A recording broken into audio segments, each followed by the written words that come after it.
Come on, if you can do it, do it. You can't do it. You're just a housewife. You can't survive. My husband is going to file for divorce in front of me again today. He always looks down on me and does this whenever he doesn't like something. I've put up with it for years, but I can't take it anymore. Let's say goodbye to this unreasonable life. I've made up my mind. You'd better be ready. I'm Claudine, 30 years old. I've been married for 8 years. I graduated from a fashion school and worked as a sewing staff at an apparel company before I got married. I met my husband Nico, who works for a trading company at a company social event. He graduated from a prestigious university and was employed by a trading company. At the party, he dressed smartly in a suit and was always considerate to women. And I thought he was very popular and nice. So I was surprised when he liked me and approached me. He asked me to go out with him on a promise of marriage, and I became more and more crazy about him. He was kind, and our relationship progressed smoothly, and we got married. When we got married, he asked me to quit my job to support him. However, I had a bad relationship with my boss at the time, and I ended up becoming a full-time housewife. I thought I could start working again when my married life settled down. 7 years have passed since then. Mom! Welcome home. You're home early. I'm hungry. Make me dinner first. Yeah. I'm getting ready now. So just wait a little bit longer. What? What isn't it ready by the time I get home? I told you I was going to my parents. That's why I'm later than usual. And I didn't expect you home so early, so... What? That's a lie about being home. What? You lied about going home to meet a guy. You slut. What are you talking about? That can't be true. You can check with my parents. Fine. I can always get this out. He brought out his usual papers. Again? Here it is.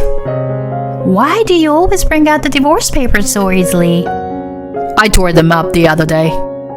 I got them again. You can't leave me. You can't do anything on your own. But it's gonna be okay. I won't give you this if you do what I say. Go on. Get my dinner ready. Yes. I returned to the kitchen. Like this, my husband threatens me with divorce whenever he doesn't like something.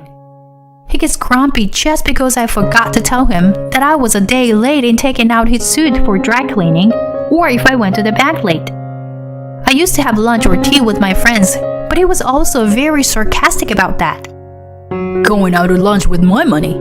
How nice for a stay-at-home wife. I bet there was not a speck of dust in the house. You don't think I know that your friend is a guy, do you? I lived at home until I got married and saved my money. And I used my own money to go out with friends and to buy personal things. But when I got married, it was our property as a couple. And I was sure that we were living on my husband's earnings.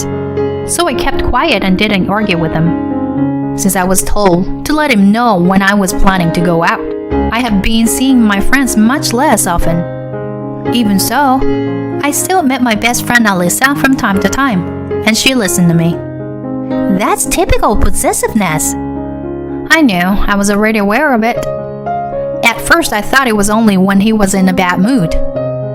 Nothing has been wrong with my marriage 2 or 3 years, and we all have our irritating moments. But he has been verbally abusive, getting worse year by year, and he makes fun of my educational background at every opportunity. What can you do with a technical college degree?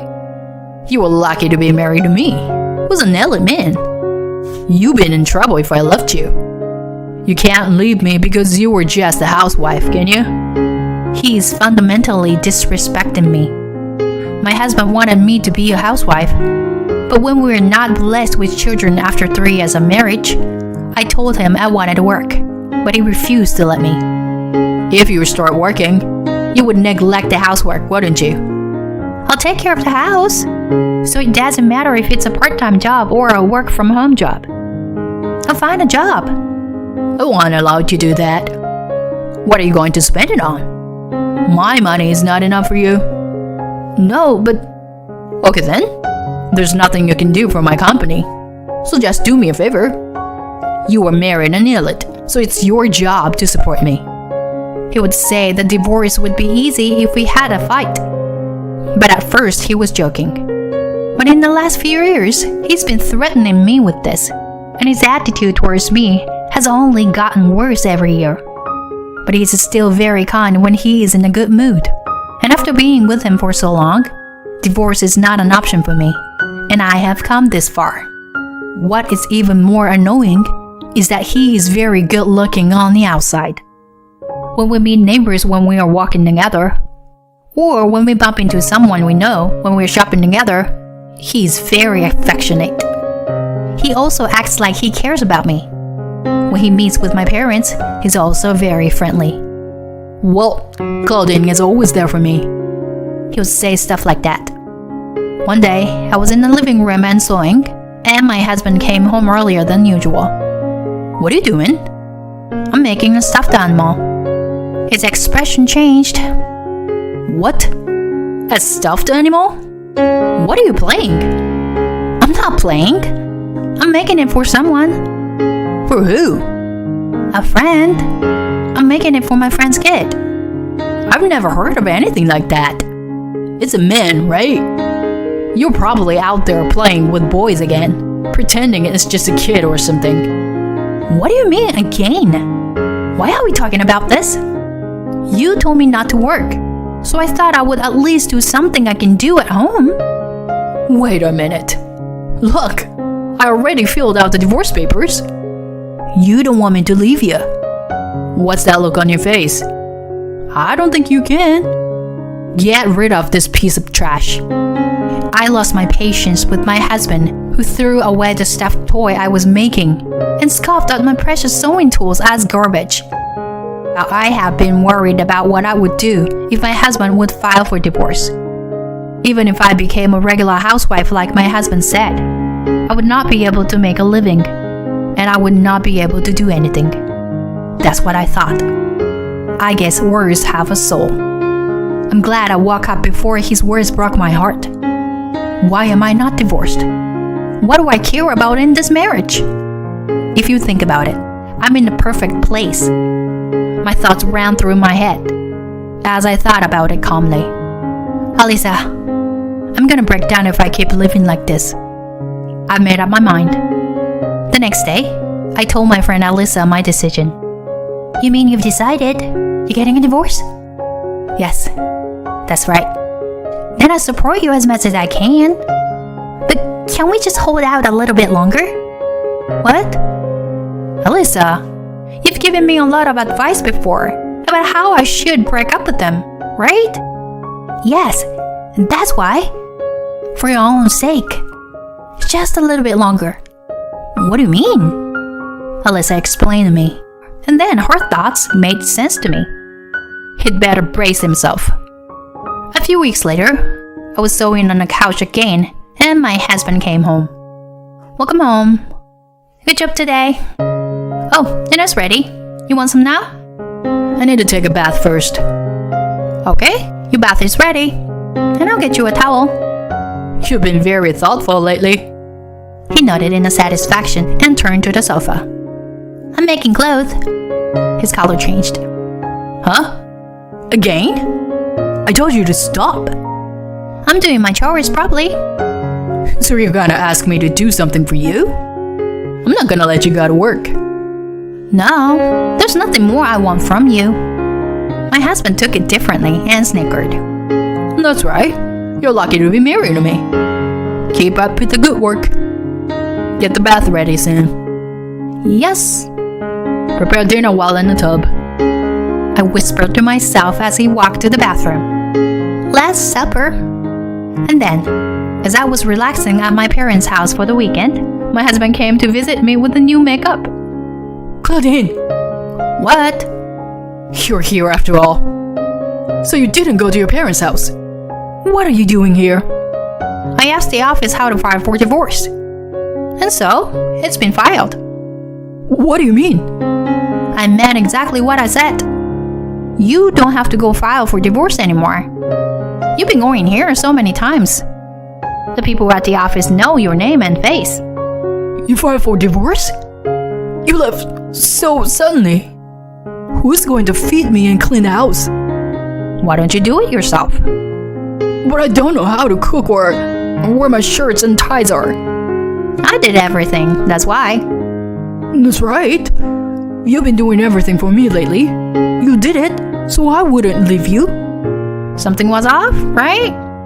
It's not so you won't leave me. I've always taken care of the house. But the last time I did anything for you was to make sure you couldn't do anything, now that you are alone. I've changed the arrangement of the furniture, the bank books, your underwear. You can't live without me, can you? Why did you file for divorce? Because I wanted to. I'm not going to live with you anymore. What are you talking about? You can't do anything on your own. It's you, isn't it? You're the one who's been pushing divorce papers on me every day. And you're the one who's been politely urging me to serve them with a signature. You are an adult, and you should take responsibility for your words and actions. That's a load of crap. It's null and void. The divorce is already final. What? It was my father who interrupted us. Nico, it's been a long time. I'm sorry it had to come to this. Dad? It's a misunderstanding.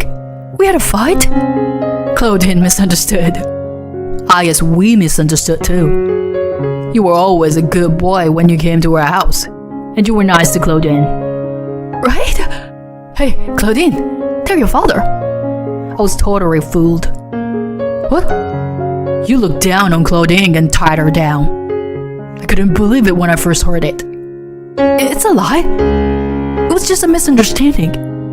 Maybe once or twice. But can you say that after seeing this? What?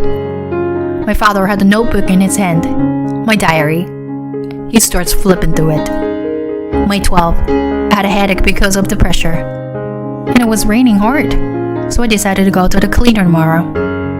When I told Nico when I got home, he cursed me again. What can you do then? He said. He told me that I was a useless person and that I should get the divorce papers again tomorrow if I could. He started to fill them out. His face grows so pale that I can hear him trembling. This is what I had written over the years. I felt bad for my daughter when I read this. I'm sorry I didn't believe you, Claudine. My mother nodded her head in pain next to me. That's a made-up story. She's lying to get a divorce. Is there another man in your life after all this? I scowled at him. If she's making this up, read the whole thing.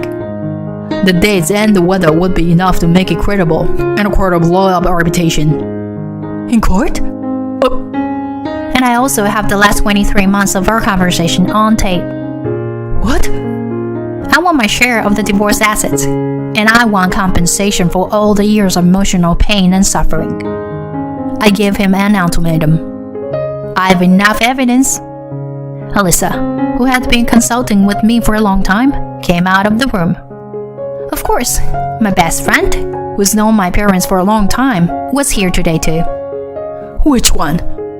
You. I'm Claudine's best friend. Your misdeeds are well documented, so be prepared. I advise her to keep records and evidence that will be admissible in court. It will be a good judge of evidence. Advice? Who the hell are you? He's going after Alyssa. I'm just a friend who wants Claudine to be happy. But my husband is a lawyer. Alyssa smiles at him, but he looks even paler. You were fine at the beginning of your marriage. But now you treat Claudine as if she were your housekeeper. How the hell do you know? Did you look into it? He fell into Alyssa's trap and dug his own grave. Whoa, I was right. I just set you up. I'd like to see the end. I nodded to Allison and stood in front of him. The divorce is final, and you need to get the hell out. I'll be in touch with my lawyer regarding property division and alimony. I don't want you in my life anymore. Wait, you can't do this on your own. You're a grown woman living on your parents' money. I'll take care of you. Come back. Are you still saying that? You always opposed me when I wanted to work. But I made clothes and stuffed animals and sold them online. It's a pittance, but I'm getting more orders and I'm paying my bills. What? That's why.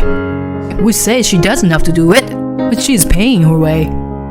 You've always made fun of my daughter, who graduated from a vocational school. She's got a job and she's willing to learn. You're an elite man, but you only graduated from a prestigious university and joined a big company. That's all. You're a small man who can't even say thank you to his wife. He's red-faced and trembling. But there's nothing he can say in return. Oh, I get it. Claudine, you can remarry me, okay? Come back. I care about you because I love you. You don't like me anymore. No, I don't hate you. Claudine, I don't even feel that way anymore. Not at all. You don't exist inside my heart anymore. Your words are violent, just because you can't really do anything. My heart was broken. So, goodbye. I'll never see you again. I felt better, and finally, I smiled and let him go. According to his lawyer, he was a shell of a man after that, and he agreed to the division of his property. With the evidence I had accumulated over the years, the alimony claim was easily approved. At work, it seems that the divorce got known, and rumors are spreading that alimony has been demanded and that he had an affair. He used to look down on me, playing the elitist. But I heard that his colleagues and juniors were moving up to the ladder ahead of him because of his personality. Maybe he was taking out his frustration on me because he wasn't getting the recognition he wanted. Either way, he's a scumbag. I got an interview at the local dry cleaning store and got a job doing hemming and mending. I also make stuffed animals, bags, and clothes. You know, how pressed stitches are all the rage these days. I get the most orders for that. They give me very detailed instructions, even down on the color in the clothes. It's important for the business. I see. But you're getting more orders because your work is so detailed and reproducible, right? I'm glad to hear that. It's fun to communicate with the young. And today I was giving Alyssa an update at the cafe. I can't thank my best friend enough for her support and advice over the years. I'm thinking of moving out of my parents' house once my income is stable. But my mom and dad say I should stay with them. Why not? You're paying the bills. And if you let them spoil you a bit, they'll be happy to have you. I guess so. But I've made them worry about me. So I want to spend more time with them now. I'm making my dad something. That's nice. I'll make you anything you want to, as a thank you. I really enjoyed this time. I'm happy to be able to live a normal life with a happy heart. I'm not elite. I'm not special. And I'm going to do what I can and try to get better, little by little. If I can make the people around me smile, my life will be happier. This is just the beginning.